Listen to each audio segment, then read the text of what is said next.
वलसाड शहर के मोगरावाड़ी क्षेत्र में आज सड़क के भूमि पूजन कार्यक्रम के दौरान विवाद की स्थिति पैदा हो गई। कार्यक्रम के दौरान भारतीय जनता पार्टी, भाजपा और कांग्रेस के कार्यकर्ता आमने सामने आ गए, जिससे मौके पर झड़प जैसी स्थिति बन गई। सूत्रों के अनुसार कांग्रेस कार्यकर्ताओं ने सवाल उठाया कि 12 मीटर चौड़ी सड़क की मंजूरी होने के बावजूद सिर्फ 9 मीटर चौड़ी सड़क का काम क्यों शुरू किया जा रहा है। कांग्रेस ने इस मामले में स्पष्टता और पारदर्शिता की मांग की तथा नगरपालिका प्रशासन पर अनियमितता और अपारदर्शिता के आरोप लगाए। कांग्रेस के तीखे सवालों और बढ़ते विवाद के बीच नगरपालिका अध्यक्ष ने जवाब देने के बजाय कार्यक्रम स्थल छोड़ दिया। इससे वहां मौजूद लोगों में नाराजगी और हंगामे का माहौल बन गया। गौरतलब है कि मोगरावाड़ी की यह सड़क लंबे समय पहले ही मंजूर हो चुकी थी, लेकिन आज उसका भूमि पूजन किया गया। वहीं भूमि पूजन के दिन ही विवाद भड़कने से स्थानीय राजनीति एक बार फिर गर्मा गई है।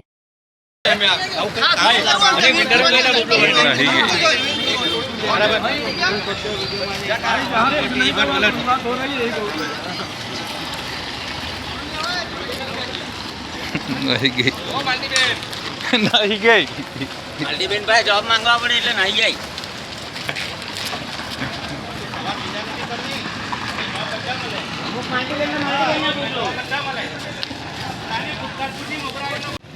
हरेश पाटिल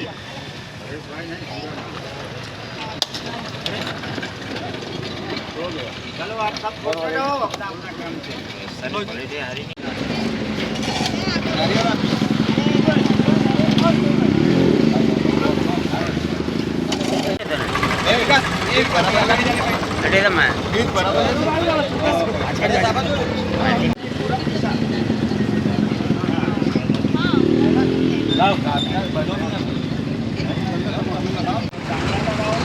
तो कीधु नहीं तारा वॉर्ड नु छे तो कई वांधो नहीं મારો ગાડી બોલ લાગે મારા બોલ अरे ले ने 12 મીટર નો પાસ કર્યો તો ડિમોલિશન નું કામ તમે ક્યારે થી ચાલુ કરશો? પાછો રસ્તો થઈ ગયો ત્યારે ડિમોલિશન ની નોટિસ અપાઈ ગયેલી છે ને એ કામની શરૂઆત આપણે પ્રજાના કામ થવા જોઈએ। પક્ષપાત ભૂલી ગયા અમે પક્ષપાત ભૂલી ગયા પ્રજાના કામ થવા જોઈએ। બાહેધરી મળેલી હતી તે રસ્તા કશે બન્યો હોય તેવું લાગતું નથી। તમે જે કેટલું ચોમાસું પતે એટલે રસ્તા બનશે। આ ચોમાસું પતી ગયું, ક્રિસમસ આ વરસાદ એકદમ કા ખુલ્લો છે। જે જગ્યા બનતો છે તે જગ્યા 7 દિવસ બી કટકતા છે રસ્તા। તો મોગરાવાડી ગિરિરાજ હોટલ થી લઈને કૈલાસ રોડ સુધીનો જે રસ્તા 10 કરોડનો પાસ કરવામાં આવેલો છે એ ભારતીય જનતા પાર્ટીના માધ્યમથી જ પાસ કરવામાં આવેલો છે ને ભરતભાઈના સતત પ્રયત્ન ને સાંસદશ્રીના પ્રયત્ન એના આધારે ને સૌથી વધારે મહત્વ આપણા નાણામંત્રી કનુભાઈ દેસાઈએ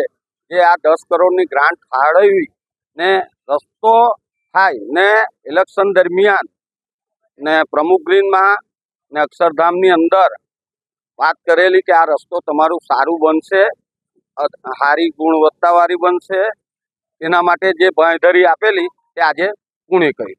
હું એના માલિકને ઓળખું છું, એ દુબે કરીને છે, એને કામ આપવામાં આવેલું છે। ઓનલાઈન ટેન્ડરની પ્રક્રિયામાં એનું ટેન્ડર લાગેલું છે, એને કામ આપેલું છે। 10 કરોડનું કામ છે ને 12 મીટરનો રસ્તાનો પહોળો કરવાનો એની પહોળા કરવાની જે જવાબદારી નોટિસો અપાઈ ગયેલી છે।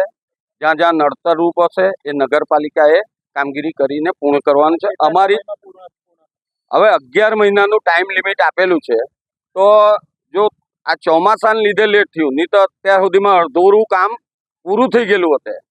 કારણ કે ઇલેક્શન દરમિયાન અમે જે બાંહેધરી આપેલી એ આજે પૂરું કરવા, કારણ કે અમારા સાંસદ શ્રી ધવલભાઈ પટેલે જે બાંહેધરી બધાને ફરી ફરીને આપેલું એ બધું કામ પૂર્ણ કરતા છે ને ઉપરથી કનુભાઈ દેસાઈ એ ગ્રાન્ટ નાણામંત્રી છે, એ અમને પૂરો સાથ સહયોગ આપ્યા।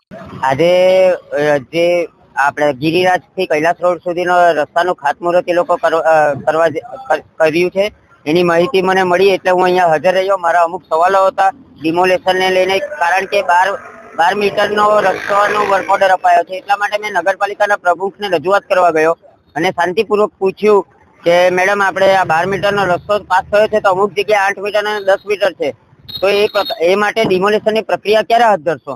અને બીજું જે 1 કરોડ રૂપિયાની બાહેધરી મેં આમરણના તપાસ પર મારા યુથ કોંગ્રેસના મિત્રો સાથે બેઠો હતો ત્યારે મળી હતી, એનું કામગીરી હજુ કશે દેખાઈ નથી રહી એવું મને લાગી રહ્યું હતું। એટલા માટે મેં અમુક સવાલો કર્યા। એમાં ભાજપના અમુક કાર્યકર્તાઓ અને ભાજપના અમુક કોર્પોરેટરને મરચા લાગ્યા અને મને સાઈડ પર લઈ જઈને અભદ્ર ભાષા વાપરી. એના તમે વિડીયો સોશિયલ મીડિયામાં જોઈ શકો છો. જ્યારે મેં વિડીયો ઉતારવાની ટ્રાય કરી ત્યારે મારો મોબાઈલ ખેંચીને મને ધમકીઓ મળી. એટલે હું તમારા માધ્યમથી કહેવા માંગુ છું, આવી ધમકીઓ મને અગાડી પણ મળી છે, પણ આવી ધમકીઓથી હું ગભરાતો નથી. હું વલસાડની જનતા માટે હંમેશા અગાડી રહીશ, ભલે મારી જાન જાય. મને ખુશી થશે મારી જાન વલસાડ માટે આપીને. જય હિન્દ.